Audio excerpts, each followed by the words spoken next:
Tune किया है आकाशवाणी देहरादून। श्रोताओं, हमारे स्टूडियो की घड़ी में रात्रि के 8:25 हुए हैं। अब आप सुनेंगे कथा सागर। आज हम प्रस्तुत कर रहे हैं डॉक्टर राजकुमार चौहान की कहानी कंगन। तो सुनते हैं कथा सागर।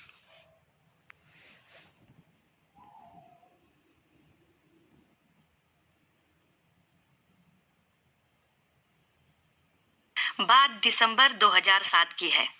उन दिनों मैं गवर्नमेंट डिग्री कॉलेज जोशीमठ में संविदा प्रवक्ता के रूप में अपनी सेवाएं दे रही थी।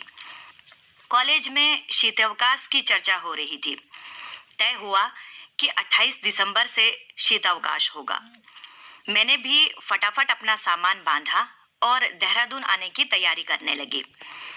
जैसे ही मैं अपने कमरे का ताला बंद कर बाहर निकल ही रही थी, तभी मकान मालकिन बिमला ताई दिखाई दी, जो बड़बड़ाते और तमतमाते हुए मेरी तरफ आ रही थी और आते ही मुझ पर बरस पड़ी। तुम्हारी सुविधाओं के चक्कर में हमने अपनी पुरखों की कूड़ी और जमीन को दांव पर लगा दिया है। एक पूरे शहर को डूबना पड़ा ताकि तुम्हें बिजली मिल सके। माना तेरे पास बहुत पैसे हैं बिजली का बिल भरने के लिए, मगर इसका मतलब यह तो नहीं कि तू बल्ब खुला ही छोड़ दे। मैं तुरंत समझ गई कि मामला क्या है, क्योंकि ताई के कमरे से मेरे किचन की खिड़की दिखाई देती थी और मैंने किचन की लाइट खुली छोड़ दी थी। मैंने अपनी गलती को स्वीकार किया और ताला खोलकर लाइट बंद कर ताई को कान पकड़कर सॉरी कहा और चल दी श्रीनगर की ओर, क्योंकि श्रीनगर में मुझे नंदी नंदन से जो मिलना था। नंदी नंदन लगातार पत्रिका अपराजिता में वह रहस्य नामक लेख प्रकाशित कर रहे थे, जिसकी अंतिम किस्त जनवरी में प्रकाशित होनी थी, परंतु जनवरी तक इंतजार करना मुश्किल था। मेरी जिज्ञासा मुझे नंदी नंदन तक खींच ले आई। वह रहस्य नामक लेख एक विश्वविद्यालय के संग्रहालय के 3 कर्मचारियों की मौत पर केंद्रित था, जिसमें संग्रहालय के मृत कर्मचारी की आत्मा आकर बताती है कि उसकी मौत का कारण ऋषिकेश उत्खनन में मिला एक ताबीज है, जिस पर अतीत में रह रहे किसी लामा का अभिशाप लगा था और जिस ताबीज की खोज करते हुए जर्मनी के 2 शोधार्थी छात्र विश्वविद्यालय के पुरातत्व विभाग तक पहुंच गए थे। पुरातत्व विभाग ने जब देखा कि जर्मनी के 2 शोधार्थी ताबीज की खोज में विभाग तक पहुंच गए हैं, तो उन्होंने नंदी नंदन से संपर्क किया और नंदी नंदन को इस संपूर्ण प्रकरण पर एक रिपोर्ट तैयार करने को कहा। अंतिम किस्त में वह रहस्य का खुलासा होना था, इसलिए मेरी उत्सुकता और जिज्ञासा और अधिक बढ़ गई। नंदी नंदन ने भी उसी उत्सुकता के साथ अंतिम किस्त मेरे हाथों में थमा दी। मैंने पूरी रिपोर्ट पढ़ी और उस रिपोर्ट में नंदी नंदन ने अंत में लिखा था, हमने विस्तृत रिपोर्ट बनाकर विभाग को दे दी थी, जिसे उन्होंने आगे बढ़ाया, परंतु वहां से 2 टूक जवाब आया कि पुरातत्व विभाग दैवीय शक्तियों में विश्वास नहीं करता। नंदी नंदन ने आगे लिखा था कि क्या कभी पुरातत्व विभाग इस तरह की दैवीय घटनाओं का भी आंकलन करेगा? क्या सदैव हमारी वह फाइल धूल गर्द में ही पड़ी रहेगी? विभाग से निराश होकर अंत में मैंने पत्रिका अपराजिता के माध्यम से उस अलौकिक सच को संक्षेप में पाठकों के सम्मुख रखना सही समझा। मैंने पूरी रिपोर्ट पढ़ने के बाद अचरज भरे लहजे में नंदी नंदन से प्रश्न किया, क्या दैवीय शक्तियां होती हैं? आप तो एक प्रसिद्ध प्रोफेसर हैं, जाने माने इतिहासकार हैं, क्या आप भी दैवीय शक्तियों में विश्वास करते हैं? उन्होंने मुस्कुराते हुए कहा, तुम जोशीमठ में रहती हो? मैंने सिर हिलाते हुए हामी भरी। उन्होंने गहरी सांस भरते हुए कहा, जोशीमठ में तो सर्वत्र देव विद्यमान हैं और जो सिद्ध साधक होते हैं उनको समय समय पर देव दर्शन भी होते हैं। संपूर्ण उत्तराखंड देवों की भूमि है। यहाँ हर तरफ दैवीय शक्तियां विराजमान हैं। यदि दैवीय शक्तियां नहीं होती तो शायद चीन अब तक कैलाश पर्वत पर बुर्ज खलीफा से भी ऊंची बिल्डिंग बनाकर कीर्तिमान स्थापित कर चुका होता। मैंने हंसते हुए मजाकिया अंदाज में कहा, अब आप मेरे प्रश्न को दूसरी तरफ ले जा रहे हैं। नंदी नंदन मुस्कुराते हुए बोले, नहीं, मैं तुम्हारे प्रश्न के उत्तर तथ्यात्मक तरीके से देने की कोशिश कर रहा हूँ ताकि तुम इन दैवीय शक्तियों को समझ सको। निश्चित ही इन पहाड़ों में देवताओं का वास है। वे नहीं चाहते हैं कि यहाँ ज्यादा आवाजाही बढ़े, परंतु मानव की इस भोगी मानसिकता ने बद्री केदार को भी पिकनिक स्पॉट बना डाला है। इसका खामियाजा हम सबको भुगतना पड़ेगा। हम विकास नहीं बल्कि विनाश की ओर आगे बढ़ रहे हैं और यह नियति है, अटल सत्य है। शिव शक्ति तो एकांत प्रेम में है।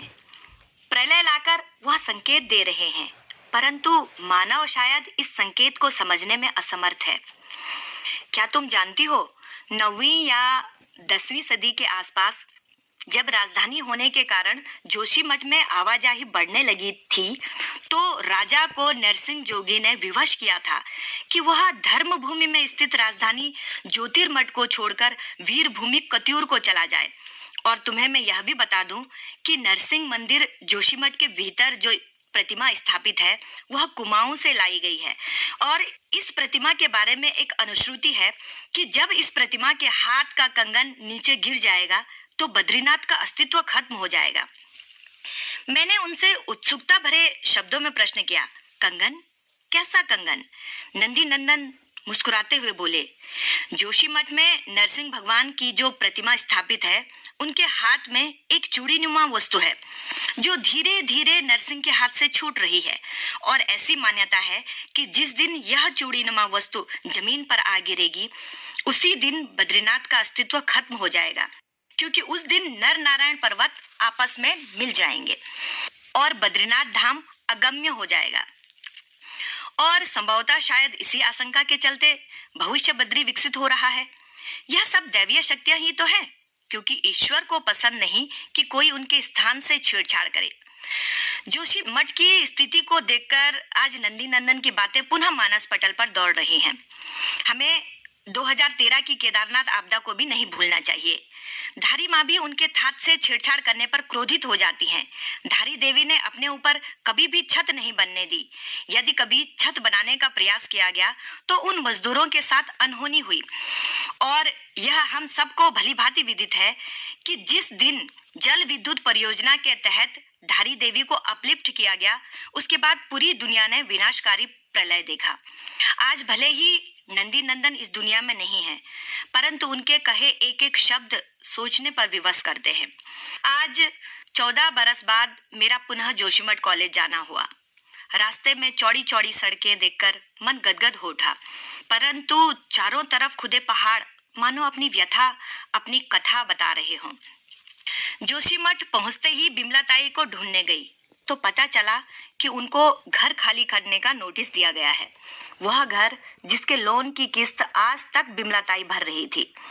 जिस कमरे में मैं रहती थी वह कमरा जमीन में लगभग 1 फुट नीचे धंस चुका था। उस टूटे जर्जर मकान में मैंने बिमला ताई को आवाज लगाई, परंतु भीतर से कोई जवाब नहीं आया। मैंने डरते डरते घर के अंदर प्रवेश किया। बिमला ताई अपने पूजा घर में मौन बैठी हुई थी। मेरे 2-3 आवाज लगाने के बाद भी बिमला ताई ने जब कोई उत्तर नहीं दिया तो मैंने उनको हिलाकर टटोलना चाहा। अचानक बिमला ताई जमीन पर गिर पड़ी। आंखें खुली थी मगर सांसें थम चुकी थी। हाथ में नरसिंह का चित्र था। चित्र देखते ही मुझे नंदी नंदन की कही बात याद आ गई। मैंने वह चित्र उनके हाथ से लिया और भारी मन से नरसिंह मंदिर जोशीमठ में जा पहुंची। पुजारी से गर्भगृह में मूर्ति के दर्शन करने की अभिलाषा व्यक्त की ताकि यह जान सकूं कि नरसिंह के हाथ का कंगन कितने नीचे आ गया है। क्या वह कंगन नरसिंह के हाथ से छूटने वाला है? क्या नर नारायण पर्वत मिलने वाले हैं? परंतु पुजारी ने मुझे गर्भगृह के भीतर जाने से साफ इनकार कर दिया। मैं जोशीमठ से वापस आ चुकी हूँ, परंतु जोशीमठ के घाव आज भी मुझे सोचने पर विवश कर रहे हैं कि क्या वास्तव में विज्ञान और दैवीय शक्तियों में द्वंद्व चल रहा है। अब देखना यह है कि विज्ञान जीतता है या दैवीय शक्तियां। कथा सागर में अभी आपने सुनी डॉक्टर राजकुमारी चौहान से कहानी का शीर्षक था कंगन। FM 100.5 मेगाहर्ट्ज पर ये आकाशवाणी देहरादून है। श्रोताओं, अब प्रस्तुत है देशगान।